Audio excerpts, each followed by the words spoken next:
Welcome, everyone. Thank you for joining us. It's so wonderful. I see a couple people in the chat saying hello, introducing themselves. Please take a moment to do that. We'd love to know who's here with us today. I'd like to begin by noting that this session will be recorded. By staying in the webinar, you are giving permission to be recorded. Today's event celebrates the recent publication of a special issue of Art Journal dedicated to the national parks, which you can view by following the link in the chat. The issue would typically be behind a paywall, but the publishers have generously agreed to make it publicly accessible in the month of June. So please save the link, which will also be sent out to you in a follow-up email, and you'll be able to read and download the issue in full next month. This webinar brings together many of the remarkable individuals who contributed writing and images to that issue. Over the next hour and a half, these 8 contributors, who bring varied perspectives as scholars, artists, and National Park Service staff, will extend the dialogue begun in the pages of Art Journal through a discussion of the vital role that art and visual culture play in placemaking. I'm Emma Silverman and one of the special issues co-editors and co-facilitator of today's webinar. In 2021, when Monica and I began the process of developing a special journal issue on art in and of national parks, I was a Mellon Humanities postdoctoral fellow with the National Park Service. That fantastic program, which embedded recent humanities PhDs with NPS sites and programs across the country, was until recently affiliated with the National Park Service and is now supported by the nonprofit organization American Conservation Experience. You can check out the link in the chat to learn more about the fellow's work. For me, the fellowship was a transformative experience, putting me on the path to my current position as head curator for California state parks in the Sacramento region. Although I should note that my work on the special issue and my appearance at today's webinar are in my capacity as an independent scholar rather than as a representative of California state parks. Hi, I'm Monica Bravo. I'm the issue co-editor and co-host of the webinar with Emma. I'm now an assistant professor in the Department of Art and Archaeology at Princeton University. I first really became interested in the history of the national parks when I graduated with my PhD in 2016. And some of you might know that that happened to be the 100-year anniversary of the National Park Service's founding. And I thought that teaching American art through that lens could be a nice way to enliven a multimedia course, which I taught a couple of times at Yale. My own areas of specialization are in the history of photography and the modern art of the Americas, for me meaning the art of the United States in a hemispheric context, including borders. So I was especially keen for more literature on these areas. As co-editors, we selected the contributors and supported the development of their pieces through to the final publication we are celebrating today. And again, we have dropped the link in the chat. And if it's not available now, please save that link and you'll be able to access that special issue through the month of June. Our goals for the special issue were many, but there are maybe 3 that I'll focus on at this moment. First, we wanted to foreground the National Park Service not as simply a straightforward preservation agency, but as a cultural institution that shapes national identity, memory, and culture. So it really we wanted to foreground its role as this cultural institution. We also found through our own teaching and research that the National Park Service was deserving of more scholarship focusing on the 20th and 21st century in terms of visual culture and art. We found quite a bit of literature on 19th century painting, for example, but less so on more modern and contemporary media. Finally, we wanted to foreground the National Park Service as a cultural flashpoint. Some of you might remember some of the events of 2016 in which the National Park Service became a kind of flashpoint for the hashtag resistance. And we find ourselves in another moment maybe of interrogation and where the National Park Service has taken an important role in civic culture. So these are some of the things that we wanted to recognize with our project. Emma. From the start of the project 4 years ago, Monica and I envisioned hosting a public webinar to accompany the publication of this special issue so we could share its contents with publics beyond Art Journal's usual readership. Current events underscored the importance of translating the print issue into a webinar, both to account for the radical shifts that have taken place since summer 2024 when contributors made their final edits, and because the National Park Service's historic and contemporary significance as a cultural institution deserves emphasis now more than ever. Rather than present a series of summaries of the special issue's contents, this webinar is structured as two panel discussions organized around the themes of landscapes and possession and tourism and belonging. Our intent is that the panel discussions enrich the understandings of those who have already had the opportunity to read the special issue while acting as a jumping off point for those who have not. The contributors will answer audience questions at the end of each panel. If you would like to pose a question for the presenters to discuss, please use the Q&A button at the bottom of the screen at any point during the event. Another way to participate, if you haven't already, is by clicking the chat icon at the bottom of the screen, which looks like two speech bubbles.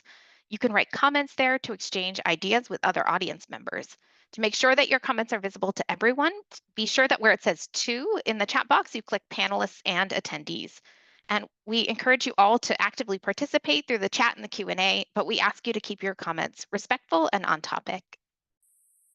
We're so glad that so many of the contributors to this special issue could be here today, but inevitably the timing didn't work for all. So we just wanted to name and acknowledge them here. First, Brooklyn-based artist Bree Souders contributed both the cover image, which you see here, and a portfolio from her series Vistas. Bree mines vast archives from Google Photo spheres that excise the human figure to leave behind only their shadows, then hand colors them in a manner recalling postcards. Emma did an interview for the special issue with Charles Tracy, who guided public art initiatives for the National Park Service for 30 years. Their conversation highlights a critical turn in the NPS away from individualized artist in residence programs toward collaborations with contemporary artists who make ephemeral works that engage diverse audiences. Shayna Lopes contributed our second interview of the issue, a conversation with artist Ben Don, who fortunately we will hear from today. Shayna is an assistant curator of photography at the San Francisco Museum of Modern Art and has curated numerous exhibitions, including Constellations, Sightlines, A Living for Us All, Artists in the WPA, Zanelli Maholi, and the 2024 Sika Art Award. Finally, Erica Doss specializes in American art and visual culture, especially with the 20th century, and is a professor at the University of Texas at Dallas. We were so grateful to have her reflections in an afterword, which trace the role of artists in the history of the NPS from its founding to the present. We also want to take this opportunity to publicly thank Frank Redner, the special issues peer reviewers, and the Art Journal staff, especially former editor Eddie Chambers and Eugenia Bell, editorial director for CAA's journals, for their unwavering support and for stewarding this project. We are also grateful to the George Wright Society for hosting this event and the American Conservation Experience for their technical support. And thank you, of course, to all of you for being here today, well over 100 participants and many familiar names in the chat. So we're so glad that you're here. So without further ado, I'm going to turn things over to Monica and the participants in the Landscapes and Possession panel and invite James, Jules, Manon, and Michaela to turn on your cameras, please.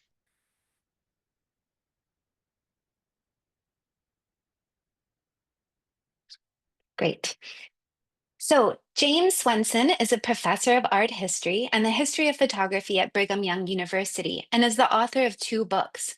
James's contribution is an essay that discusses an article in Fortune magazine of 1947, which pitted five painters against photographer Ansel Adams in a contest to see who could best depict the national parks of the American West. He argues that the magazine's decree that Adams's camera had triumphed over the brush was bound up with his perceived status as a true Westerner, that is, as a white American man. Next, we also have on this panel Manon Gaudet. Actually, I'll jump ahead to Jules's introduction. Jules Pelta-Feldman is a postdoctoral researcher in the Department of the History of Art at the University of California, Berkeley. Their research, teaching, curatorial projects, and critical writing focus on experimental practices in post-1945 art of the United States. Jules's essay explores the history of a proposed memorial by artist Charles Simmons at Gateway National Recreation Area in the 1970s, which would have allowed abandoned buildings to remain and be increasingly covered by greenery. Although their memorial was never realized, they contend that Simmons' proposal exposed the false binary between untouched nature and human culture. Now I'll introduce Manon Gaudet, who recently earned her PhD in the history of art at Yale. Her dissertation and current book project examines logics of colonial possession and art of the Dawes Act. She is currently the 2024-25 Douglas Foundation Fellow in American Art at the Metropolitan Museum of Art. Her essay analyzes a series of dress silks printed in 1926 to celebrate the 10th anniversary of the National Park Service's founding. Her careful, close readings revealed how the textiles abstracted landscapes, translated from photographs, enabled their wearers to embody a possessive visuality, as she says, that manifested white belonging on a dispossessed native land. And finally, on this panel, we have Michaela Reif. She is an assistant professor of art history at SUNY Plattsburgh. She is currently at work on her first monograph, an examination of New Deal post office murals and their surrounding visual culture in the context of the Dust Bowl. Michaela's contribution is an essay that discusses how Arthur Rothstein's well-known 1936 photographs of a bleached skull in the South Dakota Badlands paved the way for the establishment of a new national park. Her nuanced analysis shows how these images levied the symbolism of the vanishing race against poor white settlers, justifying their displacement from the submarginal lands that would become the Badlands National Monument. So with that, we'll stop sharing the slideshow, and we will, from time to time, perhaps refer to some of those images that you saw, so worry not if you missed them. But we do want to begin our conversation, and speakers, you can sort of feel each other out. Don't feel like you have to go in the order of introduction. But my first question will start pretty broad, and it's simply, how do you understand or think about landscape and its role in US art history as well as history more broadly? So whoever of the four of you would like to take that first, please go ahead.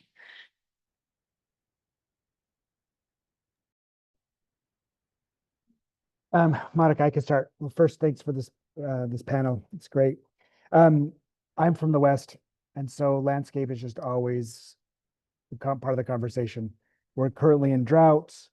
We're surrounded by wildfire, right? So these are things that just constantly pop up in basically all of our conversations. And I was lucky enough to be brought to the national parks, especially in the West, since I was a kid. So an examination of them is what, yeah, just kind of a natural thing for us. And in terms of just for art history and history itself, obviously I focus on landscape in a lot of my work, and it's hard separating landscape from conversations about displacement, about Native rights, Native American rights in particular. And so I think these are things and conversations that just naturally flow into our discussions. And the opportunity to speak about them in these kinds of venues, I think we need to do more of.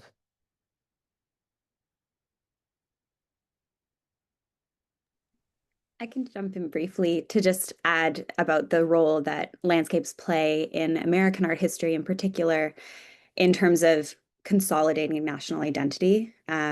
For anyone who's sort of unfamiliar with the art historical literature on landscape, so much of it is focused on the role that it plays as both a kind of way of articulating the kind of conquest over nature that comes with nation building. You'll hear a lot about manifest destiny and the kind of expansion westward, but also the way that there is a kind of sense of organic nativism that derives for American people from the landscape, and the ways in which the sort of land itself becomes a kind of icon of a particularly exclusive form of American national identity in the 19th century, and as this issue discusses, well into the 20th century and into our present day.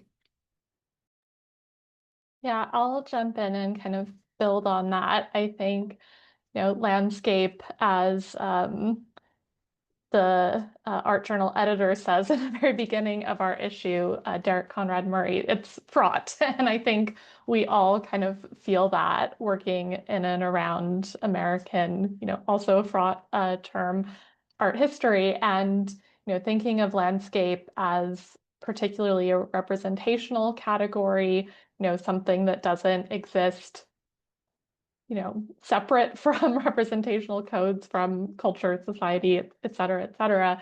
That's so core to all of our projects in this issue, and to, national parks and I'm getting kind of vague now, but I think that, for my project, something that I was kind of thinking about was the baggage of landscape as a category, and how Rothstein kind of butted up against what landscapes and the grand sort of Western vistas are supposed to be.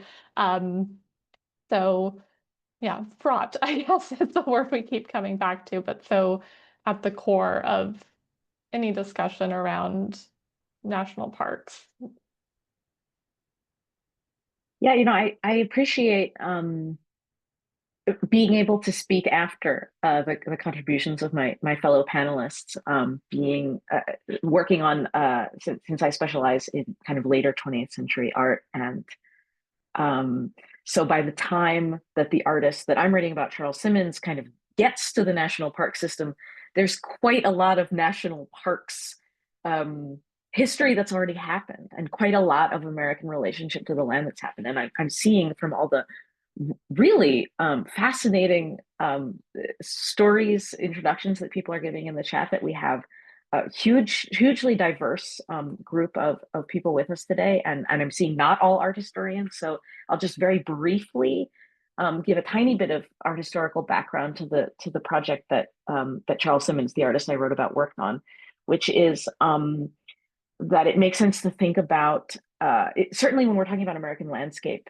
in the 1960s and 70s, what's often known as the land art movement. The movement's really large, and it's a movement in which, very broadly and reductively said, artists, many of whom were kind of based in New York City or in other urban centers, started deliberately making art out in the landscape. And this has been talked about endlessly, and there's many complications of this movement that have been written by many wonderful scholars.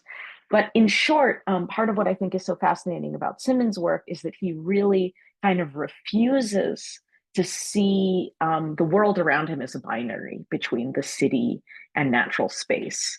And what I found really interesting, because I freely admit I am not a specialist in national parks, in having the opportunity to delve into this work that he did through the lens of national park history, was seeing how these tensions of seeing human settlement, city, nature, seeing all of these things as being very deeply bound with each other and never so simple as one or the other. That's something that was there from the very beginning of the American project, and certainly of the National Parks Project. And that's something that I think Simmons is complicating really beautifully in his proposal to make the kind of urban history of a new national park visible in what's going to be a kind of new natural space. This is so terrific, because you've all kind of pinpointed the fact that, like, a landscape, if you come away with one thing from this webinar or seminar, I hope it will be the idea that landscapes are not neutral. We might use that term in that way, but as all of you have pointed out, it's a constructed space. It's a constructed site with its own history. And the example that you were talking about, Jules, right now just points out that, when we think about Frederick Law Olmsted as one of the inventors really of this National Park Service, and he's also responsible for Central Park. That is a kind of manufactured space, one that is meant for public enjoyment. And I think too, one of the other things that panelists brought up was the idea that has kind of persisted of humans being here and then nature being on the other hand. And I think that a lot of the contributions that we had to this special issue really put pressure on that point. So continuing perhaps with this theme of a non-neutrality, I'd love to hear just a little bit more in depth about your projects, and really specifically what role representation plays in the politics of possession in your park site. So this panel is focused on landscapes and possession, sometimes dispossession as well. So if any of the contributors would like to speak up on that point. If it's okay, I can start.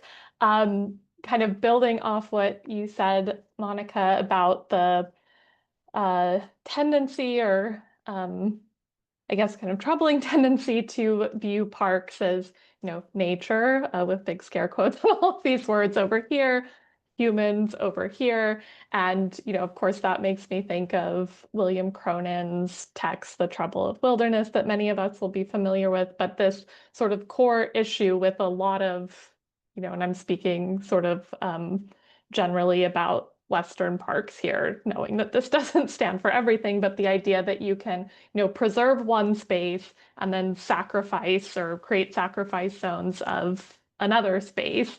And something that I found myself really getting into with the Badlands is that this kind of area, Western South Dakota, was meant to be, if not a sacrifice space, a space that could be quote unquote used, a space that could be like heavily extracted, farmed, in the Homestead Act, all of these, Western Euro-American settlement stories. But then that is failing during the Dust Bowl and the Depression. And so the Badlands then gives us this really interesting site where Rothstein and others have to both explain why it should be preserved as an area of natural beauty and interest, but can't be extracted. So it ends up in this really interesting kind of ground that these settler colonial kind of wilderness preservation binaries don't allow for. So I think that for my particular text, Rothstein serves as this example of that kind of bind that park sites or just wilderness preservation, settler land use can end up in. And I think I'm droning on and on now, but his photography, ends up really being these messy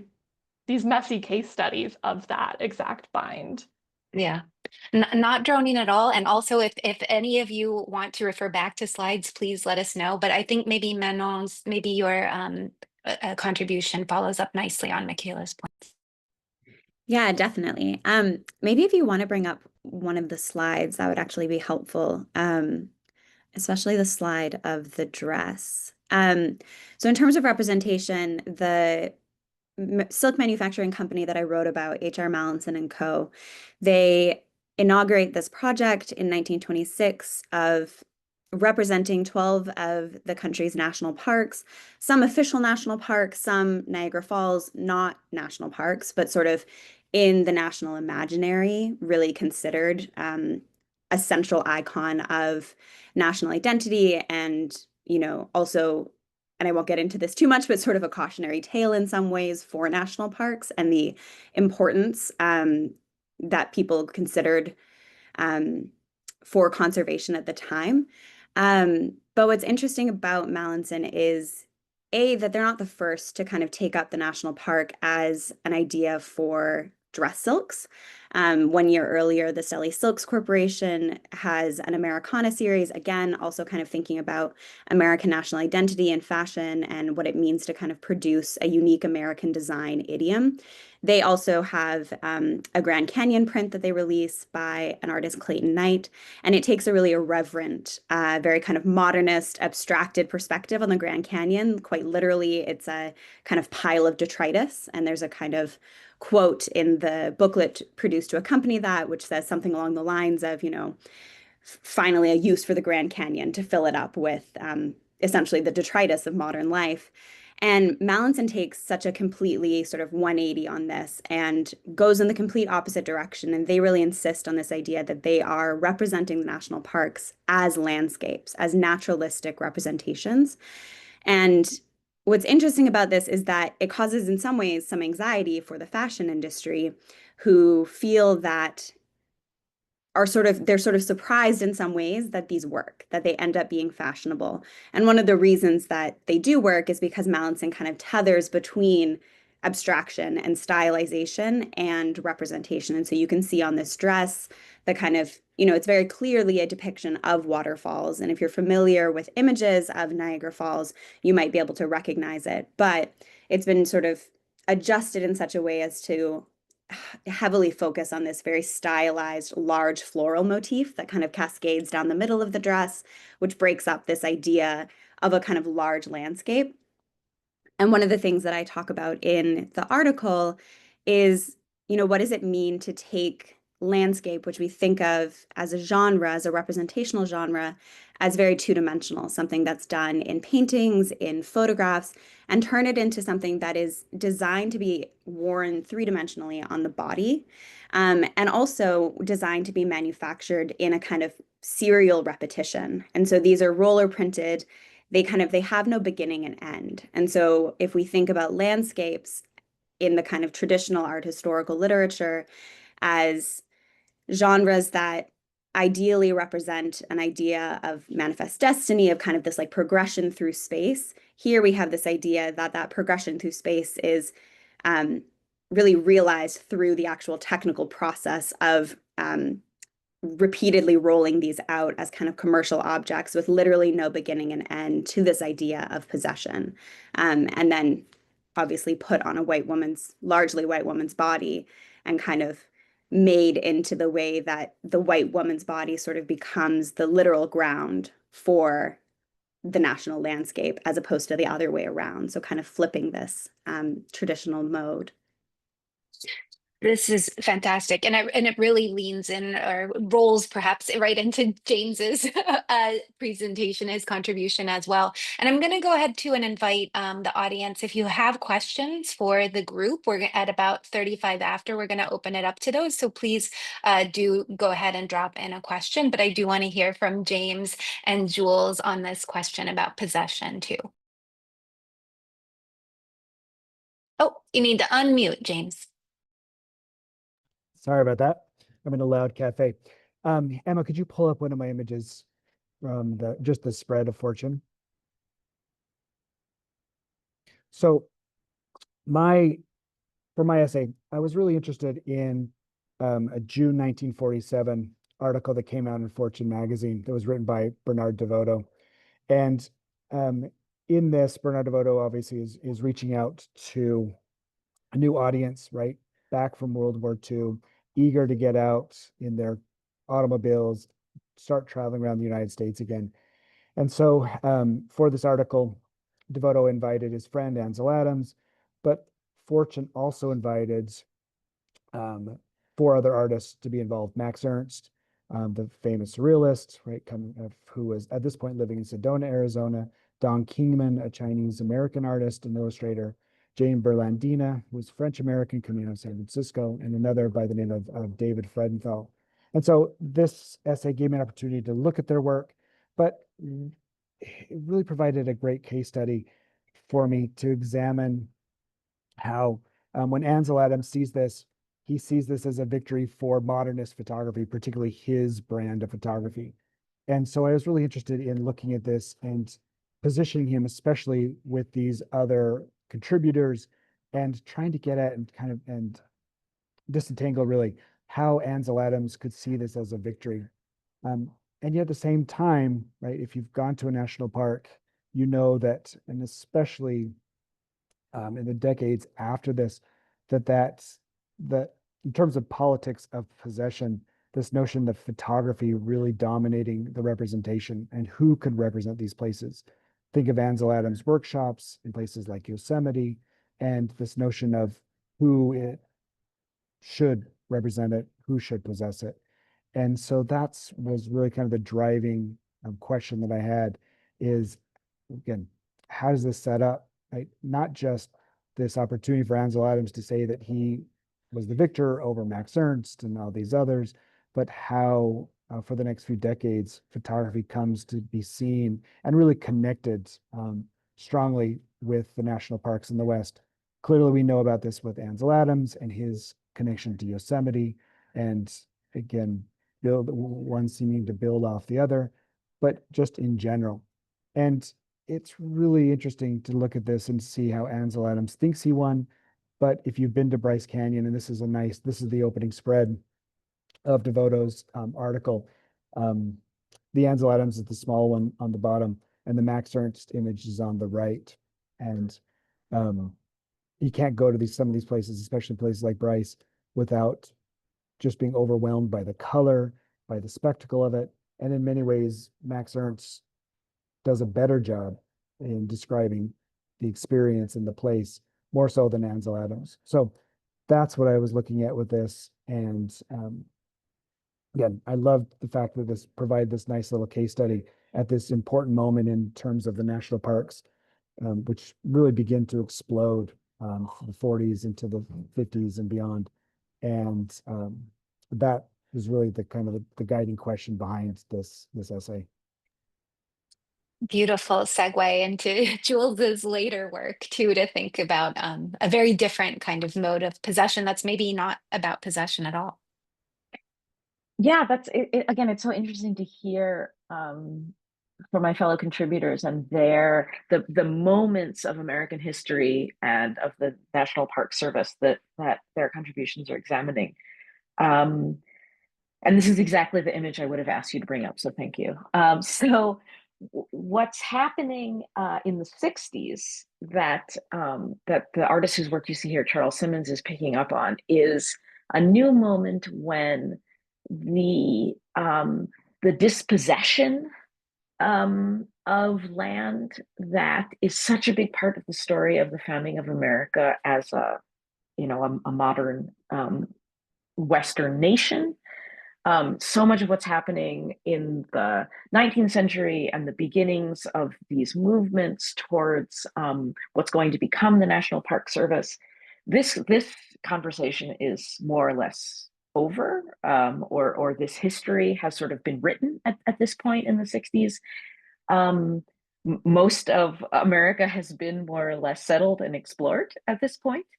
And there's a new question kind of facing the sort of really a kind of identity crisis facing the National Park Service, which is what is the relationship between American landscape and American cities?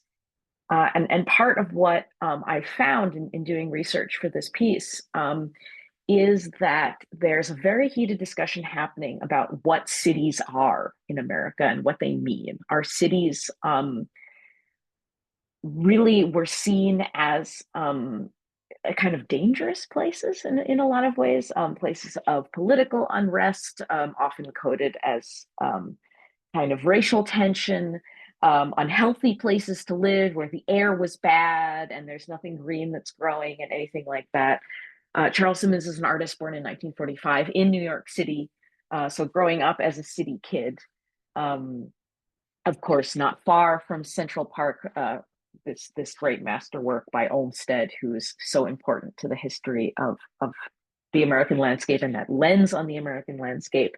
And so what happens in the 60s that there's actually a fight for land around New York and New Jersey, whether this is going to actually become what will be one of the first two deliberately urban national parks. This is going to be Gateway in New York, New Jersey, and then Golden Gate Park in the San Francisco Bay Area. And so there's really, I think, a kind of intensification of this identity crisis that the National Park Service has always had. Is this culture? Is this nature? Is this deliberate framing? Is this something natural that we're just finding and kind of leaving on its own? And so what Simmons is doing, what you see in this image, are the skeletons of high-rise condominium buildings that were never finished because the bid by those who were agitating for a national park was successful. And the company that had purchased this land, the real estate developer that had purchased this land, was in fact dispossessed of it in a very different way, because the federal government took possession of this land in order to turn it into a space that would not only protect American seashores and everything, but really there was a strong argument that people in cities need national parks. So in terms of this question of ownership, who sort of has a right to fresh air and to clean water and things like this. I mean, there are some, I think, reactionary elements in those discussions as well. But certainly I would never argue that preserving seashore and land and making things available publicly is the wrong call, regardless of the motivations there.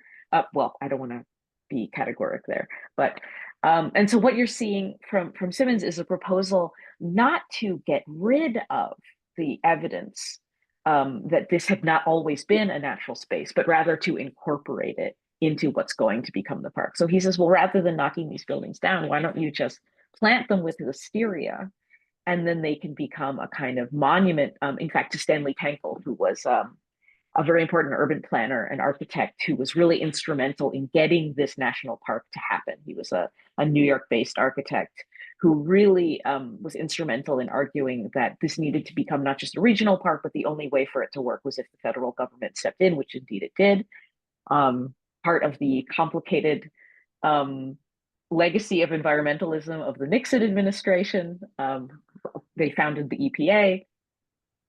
And so this question of ownership, of who has a right to this space, is, I think, one that is implicitly posed by this work, which also kind of allows for or invites the use of the space in maybe ways that are consonant with the way that this kind of this land had been a garbage dump for many years. And so Simmons is kind of letting that history of sort of, it's been used in this sort of wild way that maybe you have people camping out and saying, well, why not incorporate that into what's going to become official and let these sort of unofficial uses become part of this park's future. Terrific. And you're getting at some of the kind of politics of like commissioning agents versus individuals and how that plays out. I do think for the next, we have a few questions coming in from the audience. Thanks, Emma, for stopping share so we can see each other again. The first two questions from the audience are regarding precedents. So thinking about maybe the longer histories here. One individual, Susan Dolan, asks about precedent for landscape on fabrics from Japanese block printing before the 20th century. This is a question from Manon. This may have added to the acceptance of this clothing in 1920s US, like she says. I think this might tie in an interesting way for others to think about too, about putting the lie to the claim of American exceptionalism. Also, we have a student at Santa Clara University, Emma, saying, I wonder if you had any thoughts on the Hudson River School aesthetics and how that influenced promotion of an idealized Western landscape. I think that James perhaps might have something particular to say here, and whether that came up in anyone's research. So I think let's start with those couple of questions and see where that takes us. Yeah, thank you for that question. Definitely there are a ton of precedents for landscape on silk. And, a lot of what Mallinson is claiming is, advertising copy. They are seeking to articulate their own uniqueness in this, fast market for fashion silks, which are very seasonal. They are, they go in and out of season. There are 4 or 5 different fashion seasons in 1926, 1927. So they're very quick, and they have to rely on this idea of, we are sort of I don't know that they claim to be the first, but they really insist on this idea of their sort of charmingly treating silks as landscapes as a way to differentiate themselves. And they're also doing this by drawing directly on the national parks, which is the sort of other part that I incorporate into this essay, is thinking about how in the 1920s, the national parks themselves become articulated as a kind of trademark, a kind of American trademark, as a way to, in some ways, protect the parks from encroachment, to kind of rebrand them as economically useful land, and rebranding them in this literal language of markets and possession. And then Mallinson, in turn, is kind of turning to the national parks as a trademark to enhance their own trademark.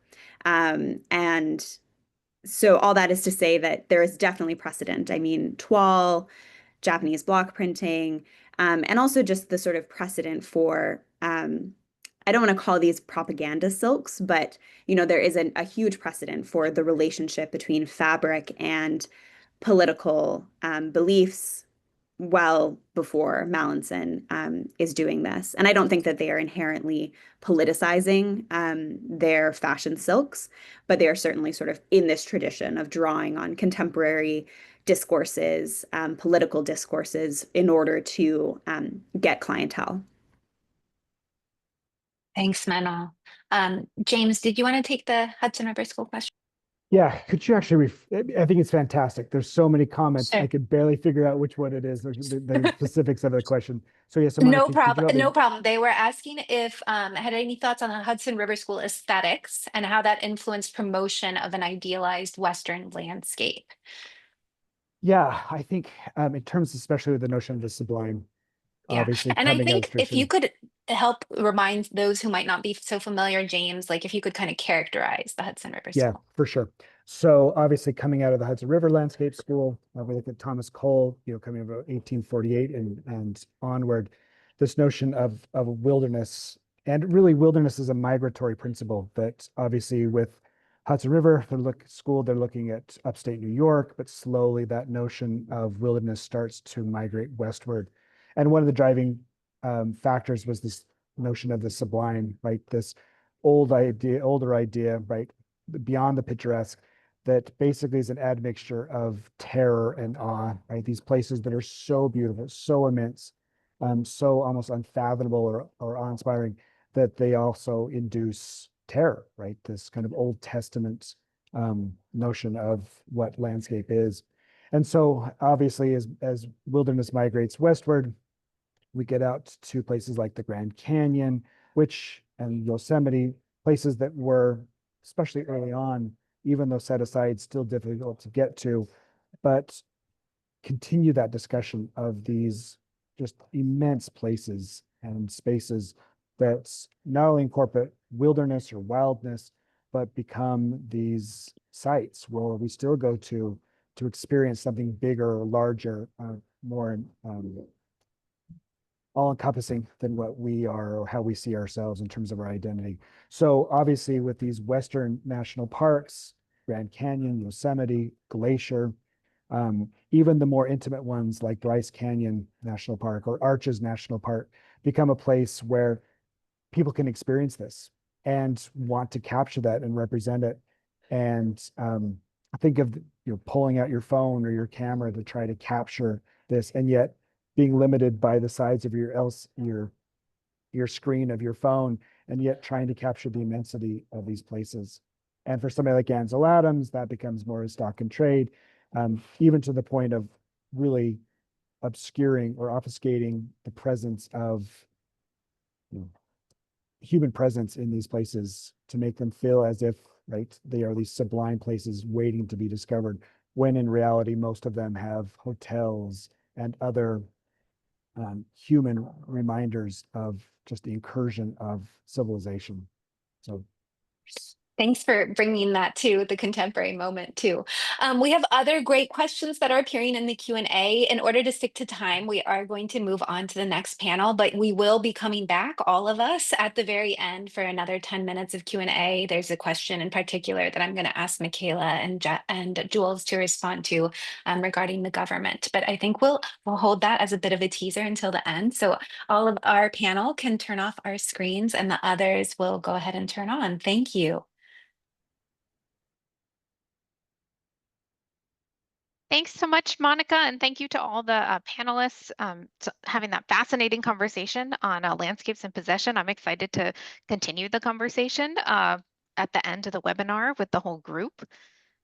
Let's see. So great. Thank you, everyone, for turning on your cameras.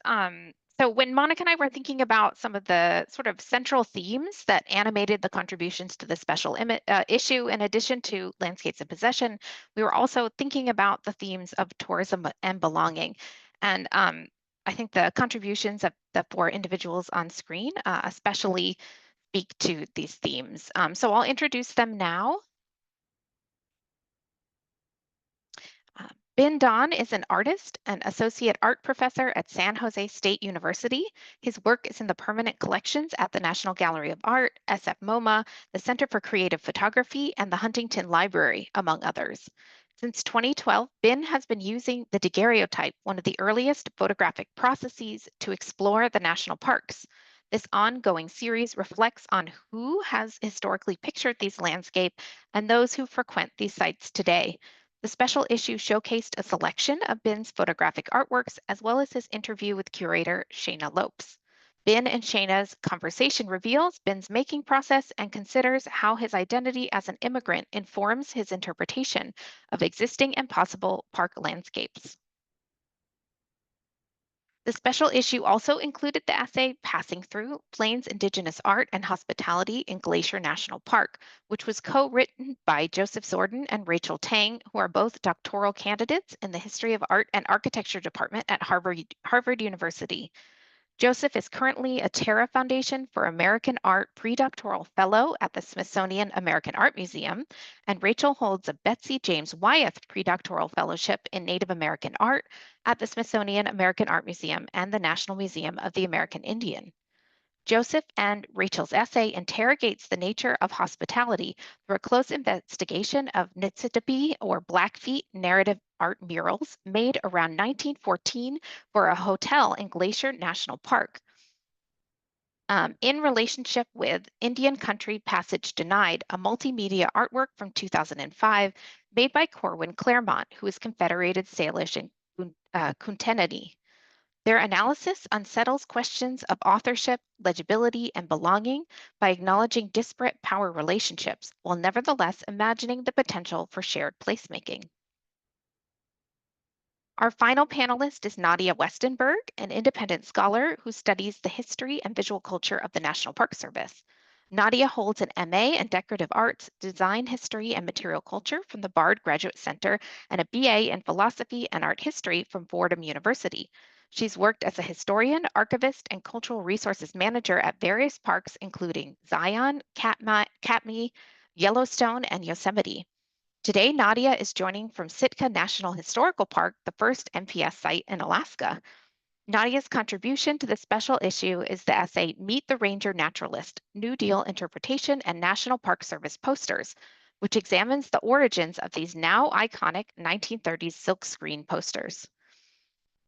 Nadia argues that the poster's modern design epitomizes a key shift in the National Park Service during the New Deal period toward government-sponsored educational programming or interpretation catered to modern visitors, a process that entailed the erasure of Native American presence at these sites. So thank you so much, all of you, for being here today. As with the first panel, we don't necessarily need to go in introduction order, so whoever feels ready can feel free to jump right in, but I think I'll keep the slides up for the moment in case you want to refer to them. My first question is kind of a broad foundational one, which is to ask you to consider how does the art or visual culture you wrote about or contributed to the special issue respond to, facilitate, or critique tourism to the national parks?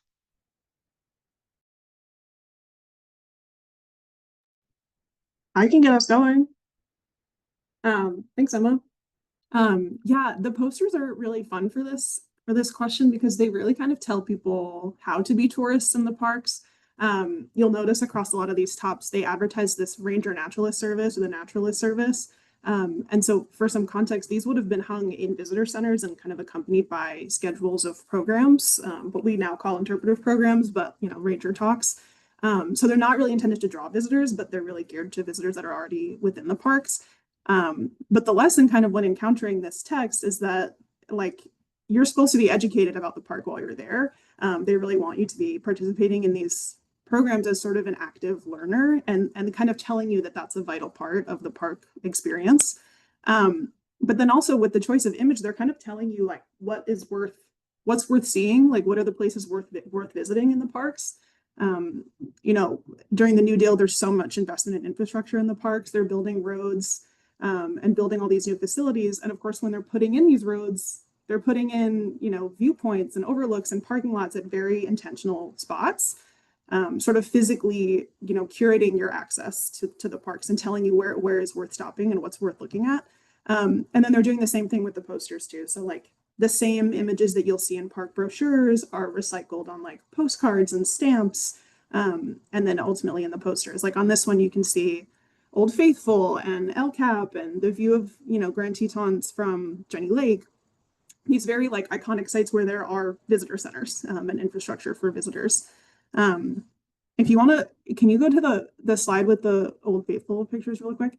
The project was really fun for me because I got to do this little digital forensics of figuring out the source images for each of the posters. But This one's kind of an easy and kind of compelling one, but you can see how, this one image from 1885 from Frank J. Haynes, his like very prominent early Yellowstone photographer, is translated across media over and over again. And of course, at this time, there's an inn at Old Faithful. There's a visitor center. There's like a bathroom, like gas station, general store, all this stuff. So the park is really telling you like, this is a place worth going. So yeah, what the posters, they're kind of telling you like what to see in the parks and also how to see it.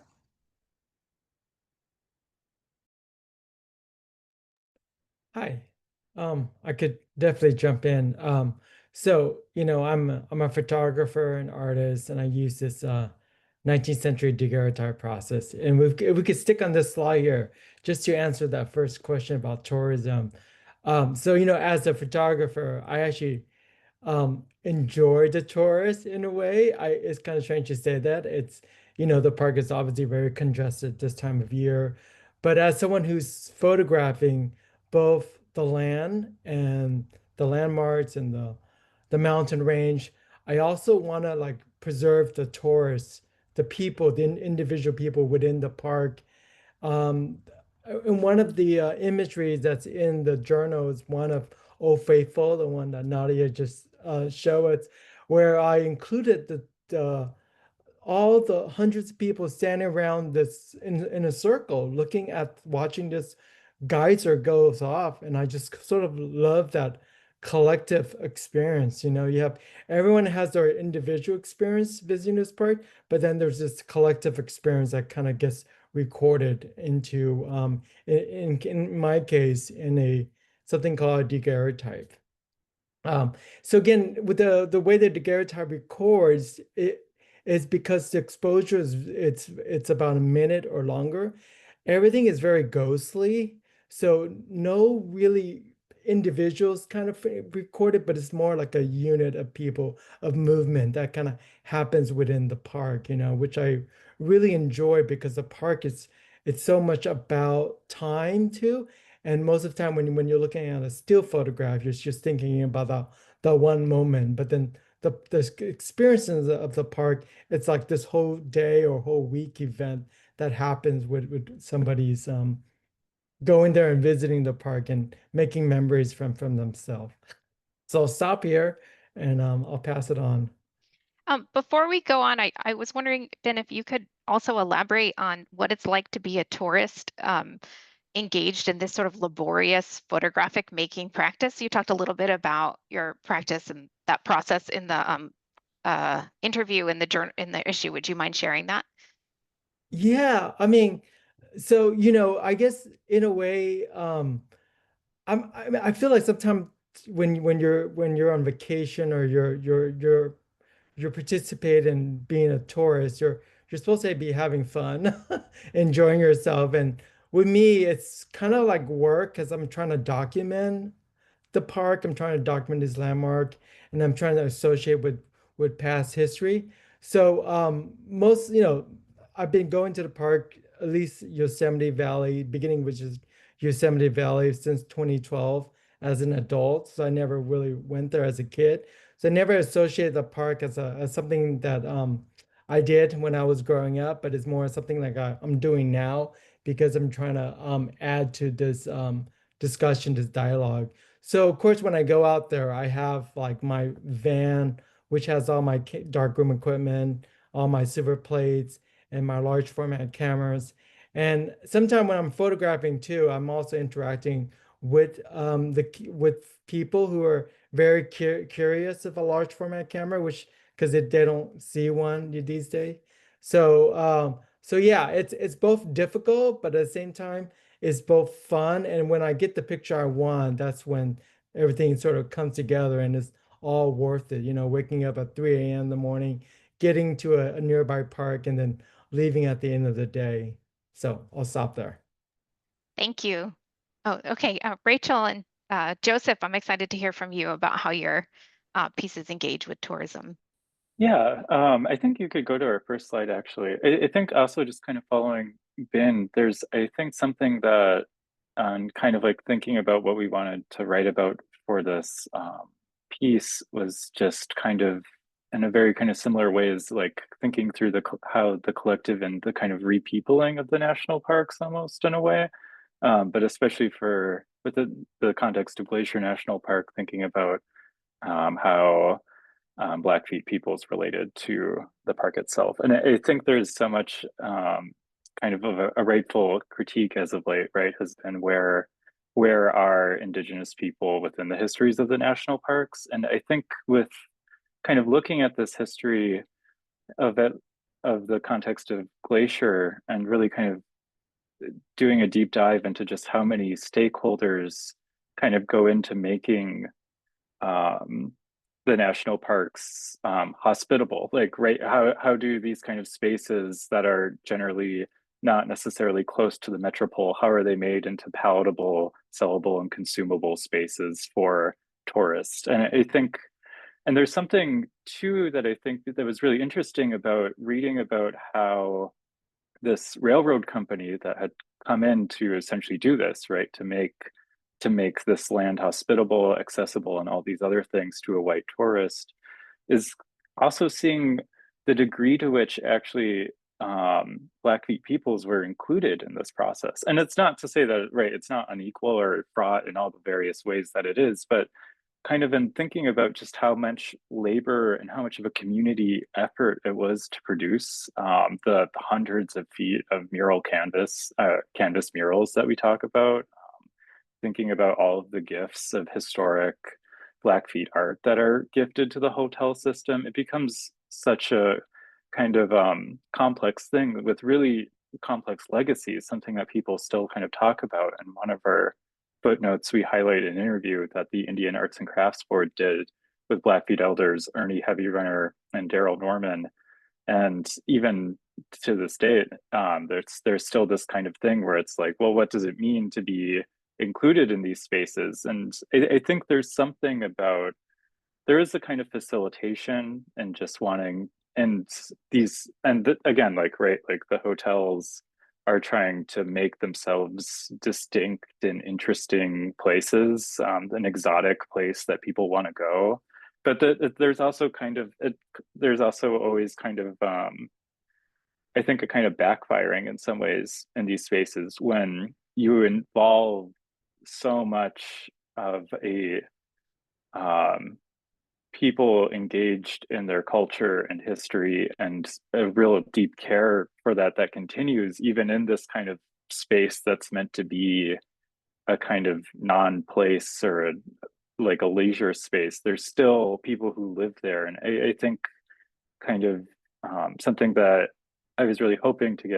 we were really hoping to get out of this piece was just showing this kind of like friction that emerges when you're kind of inundated with Indigenous history while also being in this like Alps style house. And if you go to the next slide, hotel, and then also at the same time when the Great Northern Railway, who owns all of these hotels, is simultaneously putting out ads for the sale of Indigenous land and like the people they employ. So it becomes just like a really weird configuration of power dynamics and everything else. And then, right, of course, like the murals disappear, which then kind of open up into all these other issues that I think Rachel can talk more about. Yeah, thanks, Joseph. I think the thing, that Joseph is saying, that we also wanted to kind of unify and touch on is this idea of who gets to be a tourist, and that tourism is contingent on this idea of being able to pass through a place unimpeded. And actually, if you go to the next slide, the contemporary art example that we bring in is Corwin Claremont's print here, which you can see is it's a passport that's imagined for Lewis and Clark. And it goes back to this history, which is that the Lewis and Clark's, the success of their expedition hinged upon this idea that their passage through these lands was unimpeded, and thus that they could make the claim for the government to these lands. And so it adds a dimension of kind of passage and tourism and what a or frictionless encounter is with the land, but also the Indigenous people. And then just to add as well that you know, I think it's notable that in kind of both case studies that we bring in, they're not direct representations of landscape in the kind of big like Hudson River School way. But in fact, we wanted to kind of think about how hospitality and tourism is reified in these kind of other spaces like the hotel, or here in a document, for example, like a passport, which claims to guarantee a sort of passage, very much like a tourist, and that these kinds of knowledge systems are also bound up in the national park system. Thank you. I feel like you're doing a really great job of articulating the way that representations of or in the national parks, or that relate to national parks, can promote national belonging and also point to the limits of national belonging. Maybe we could hear a bit from Ben or Nadia on that subject, as it relates to your representations.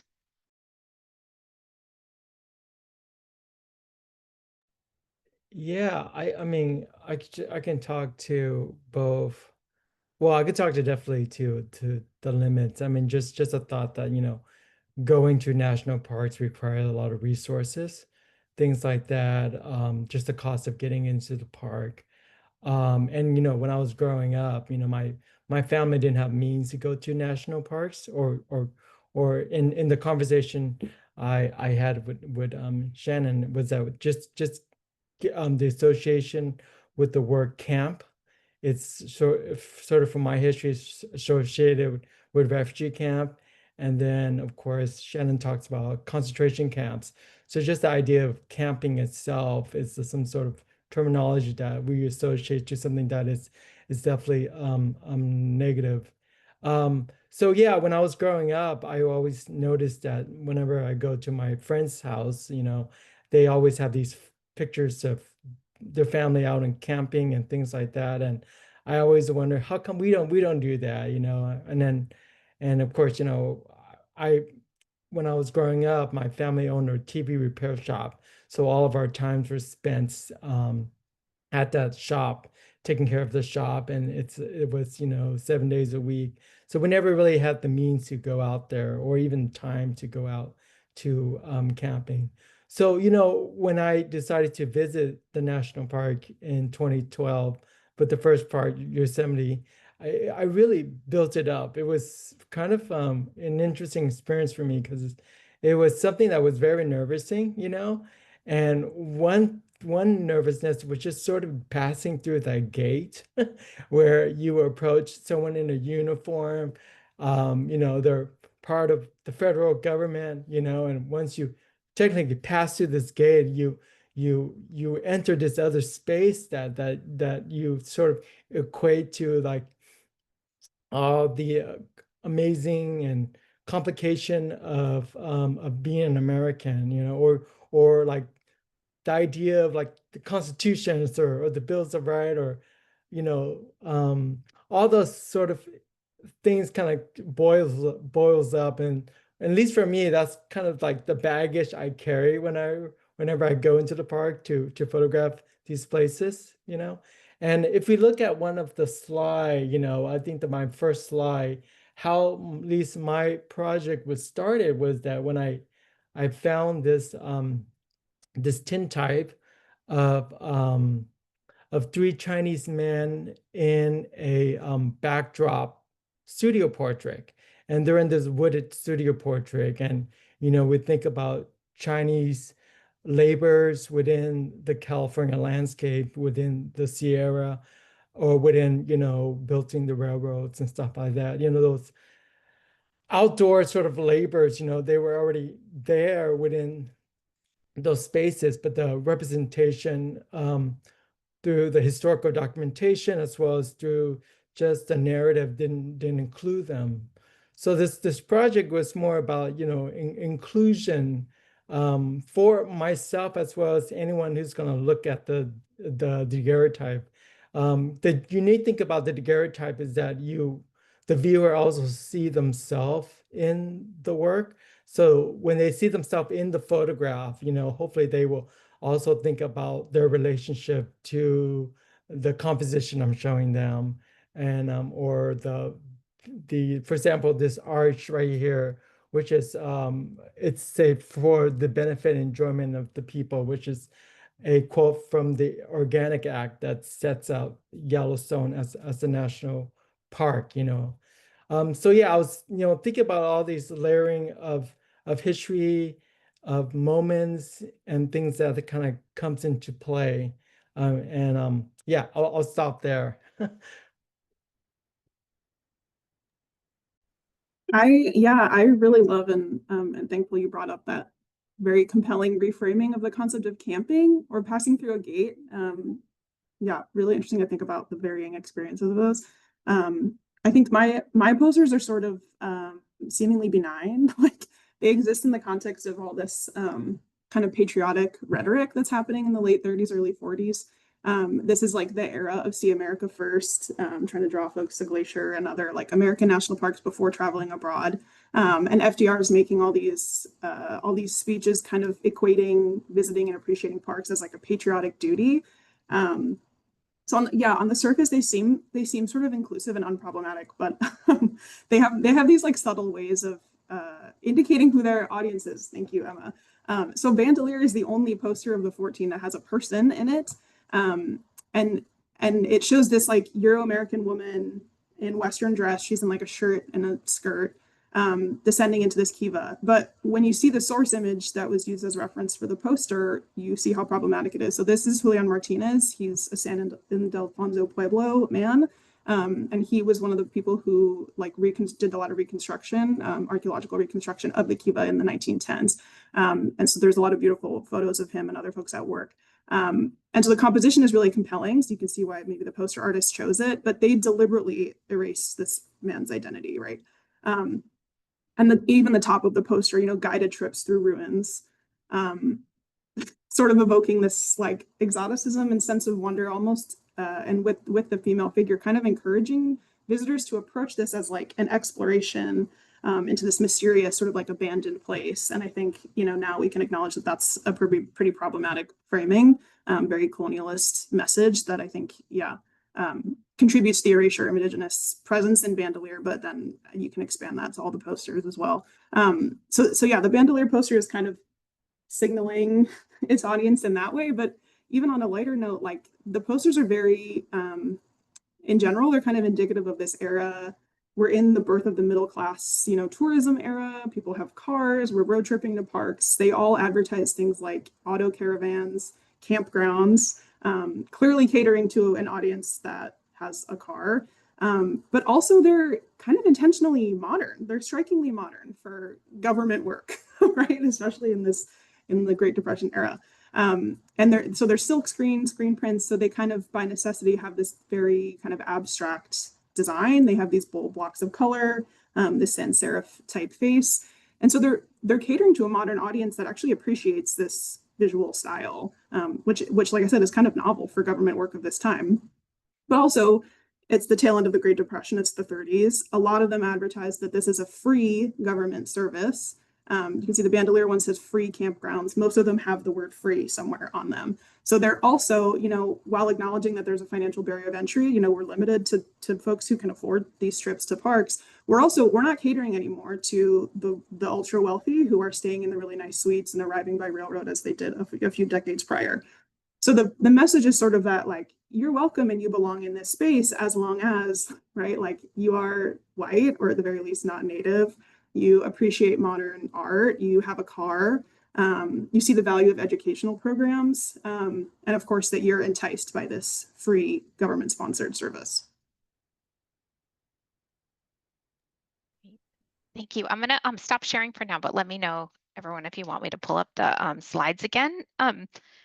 I also wanted to ask something else that we noticed that was kind of a through line in all of your pieces was that they had both a historical and a contemporary aspect. And I was wondering if you could speak to the sort of how temporality is working in the pieces that you considered.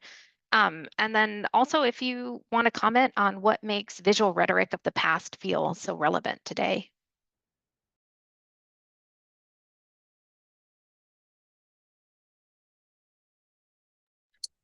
Yeah, I'll just jump in and say that in Joseph and I's essay, we have both the historic hotel, mini glacier hotel mural as a case study, and of course the Claremont print as the contemporary case study. And it gave us a really good entry point into elucidating the idea that there, first and foremost, is and was a continual presence of Indigenous people, but not just their presence, but their active engagement with the park and kind of countering the visual rhetorics. And maybe Joseph can speak a little bit more to this, but of course, the mural that is in the hotel uses kind of the style of Blackfeet or traditional Plains ledger art or winter accounts, and that similar kind of style or temporality gets then taken up by Claremont as well. And so there's a kind of beautiful through line in both of our works, which kind of demonstrate a kind of active, continued Indigenous presence, and I would say a kind of counter presence to the visual rhetorics of the park. And that in fact both the mural and the print are made not for just Euro-American tourists, but for Indigenous people as well. Yeah, thank you, Rachel, for getting us started. And I think that especially this point of temporality really comes through with the canvas mural in the sense that as the historian James Dempsey, who kind of originally wrote about these murals, discusses, and the time he kind of spent looking at photos of them, and of course, there's not, mostly the mural only exists really in black and white period photography, but kind of just with his own expertise, he very plainly states that it seems very unlikely that there's not a single panel that not at least two people worked on. And so much of this kind of so this project, even though it's being used, as we kind of mentioned, to facilitate a unique identity ostensibly for the hotel, it's also transformed, or there also has this other aspect of it where it's also serving to educate a younger population among Blackfeet peoples of just like how to kind of engage with this deeper tradition of picture writing. And I think something too that became really important in this in our piece was really trying to engage and think about how contemporary Indigenous peoples are kind of interacting with this. And a big shout out to Michelle Rose Bear Don't Walk, as well as Cookie or Cheryl Zwang, and their work with the Glacier National Park Conservancy and the Tribal Advisory Council there, just in kind of continuing. And I think just generally something about how, as I've kind of mentioned, right, national parks are often critiqued for their lack of engagement or interest in Indigenous or peoples and cultures and histories. And we're kind of in this moment, or we were, and I hope it continues, that that's starting to change and people are really interested in bringing in Indigenous voices and histories. And I think through their work with the Tribal Advisory Council, and also just like what I hope our piece is a part of is just kind of locating how there's always, not only has there been Indigenous presence in the land, but these spaces are also always shaped by Indigenous engagements with our traditional homelands, with our traditional practices, and so much else. And I think Nadia's kind of pointed to that also with Julian Martinez's work and the Kivas and like all these other really kind of important things that are happening.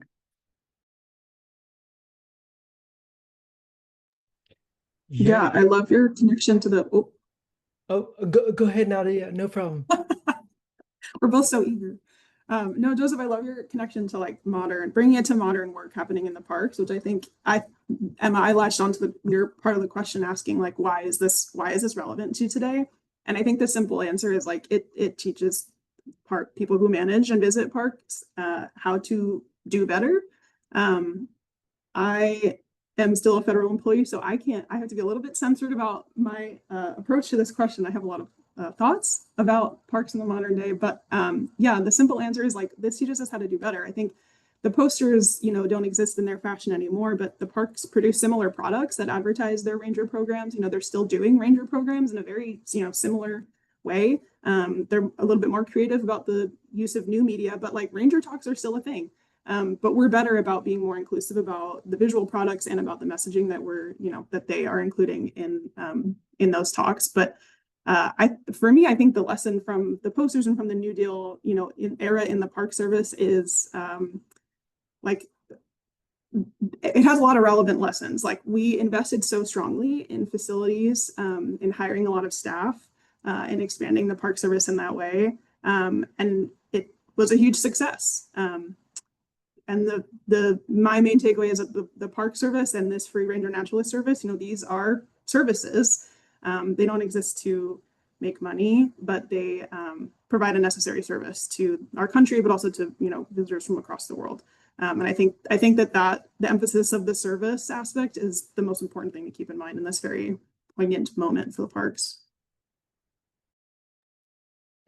Yeah, and quick, I know we're almost out of time, but I just want to mention if we can quickly look at my slide number 3, which talks about the visual rarity of the past and how relevant it is to today.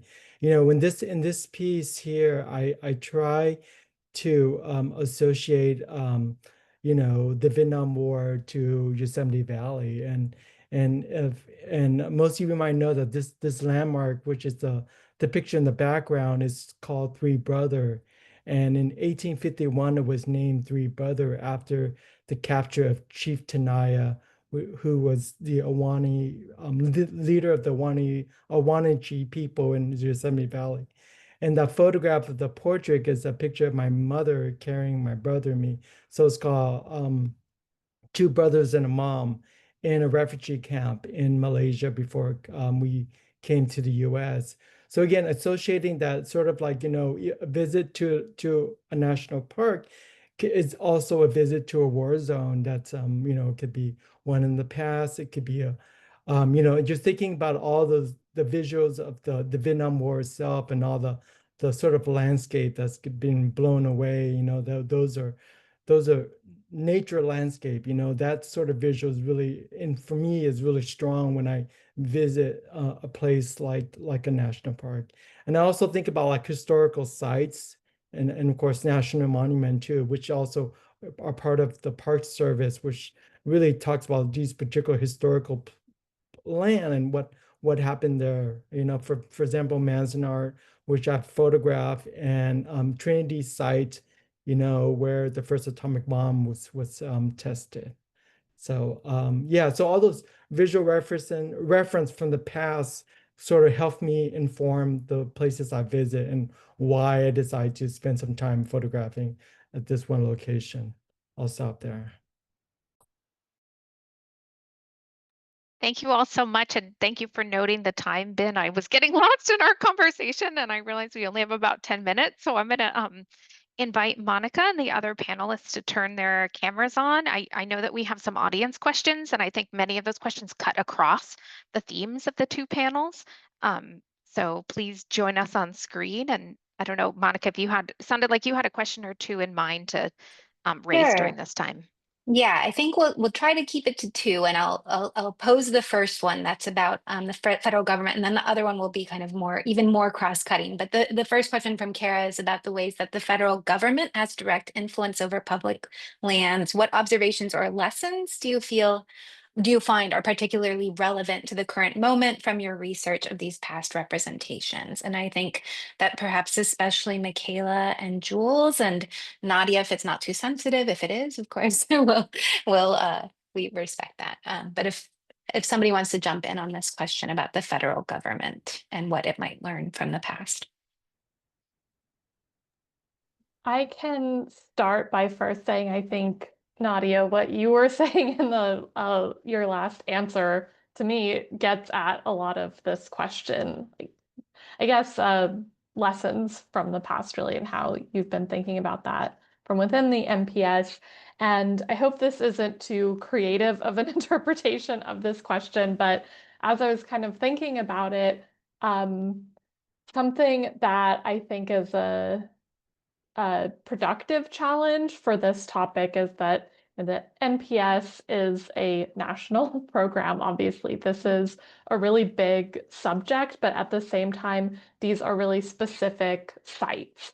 And for my project in the Badlands, something that I learned from the archival research, but then also from visiting, driving in and out of these differently designated lands that also like shifts, whether it's the Pine Ridge Reservation's borders have been shifting from, government interventions, the private land that gets bought up during the New Deal, but then goes back into kind of differently designated ownership. That all has, long memory locally. And so as governments change, laws change, codes change, all of these things, that doesn't erase this really kind of grounded local memory. And so yeah, like I said, I hope this isn't too vague, but I think that like real grounded local kind of memory around park sites is so important and has come up for a lot of us today in different ways.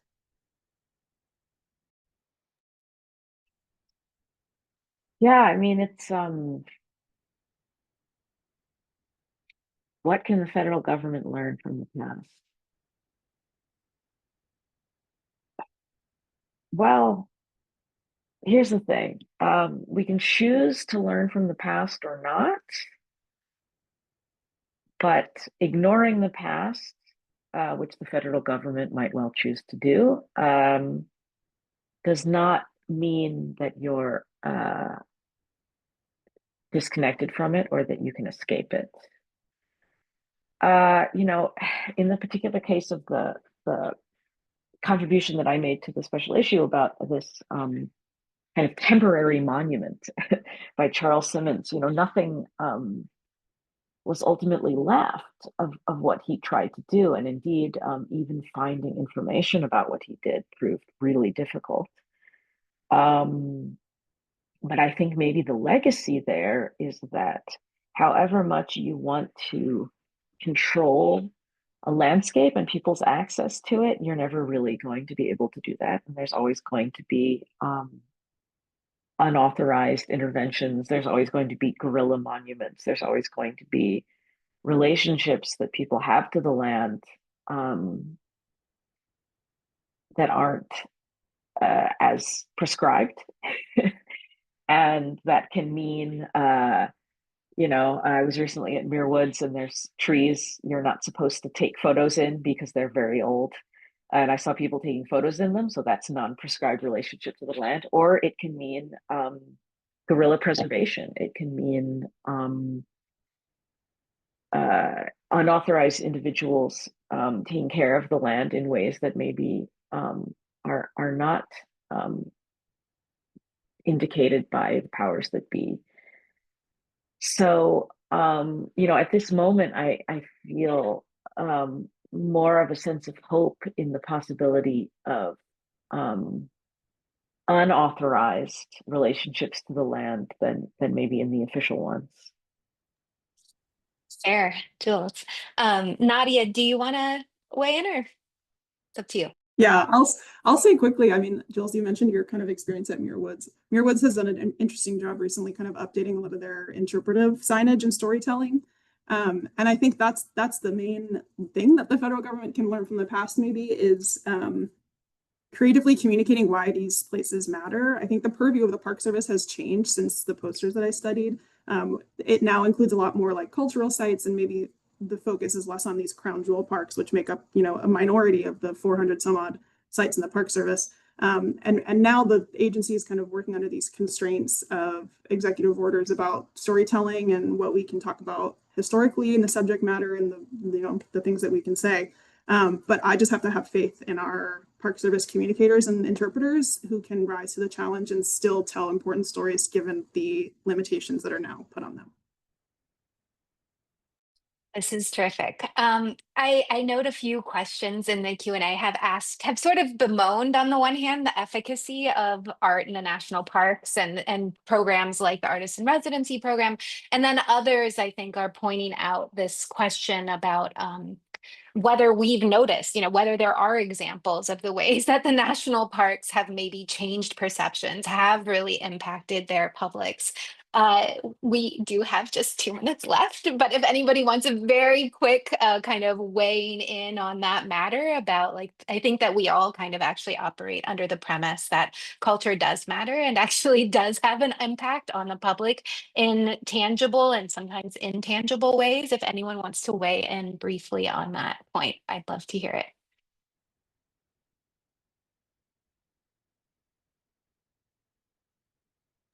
I think really, really quickly, like one of my favorite kind of things I found while doing archival work for this was the quote where it's just like this kind of Indian, I think it's a Bureau of Indian Affairs hearing, and a former Cherokee chief during it says that like gas station attendants get more questions about where the Indians are than the national parks. And I think like these spaces obviously are very fraught for so many reasons for Indigenous people, but I think something that became really interesting to me in engaging in this was just seeing what happens when these spaces open up room for maybe relationships, whether that be to the land or to Indigenous histories and arts, and like how that I think becomes important, but also becomes important for the people who live around these spaces. And just like those kinds of things I think are really interesting, where right, like survivance, to use a term from Gerald Visner, can like occur in so many unexpected places. And I think the national parks are a part of that too. Thanks for pointing out, Joseph, that these are living sites as well as living forms of cultural representation. I think that's why, right, we're still kind of gathered around talking about these places and things now. So a big thank you to all of the panelists and to all of you in the audience for joining us for this event. You will receive a link to the recording of the webinar within the week, and we invite you all to share it, and the link to the special issue. If you are having trouble accessing it now, please hold on to that link and try it again in the coming days. It will be available through the month of June for download. But we're very hopeful that these conversations will continue beyond today, and we thank you all for your attendance and participation today. Thanks, everyone.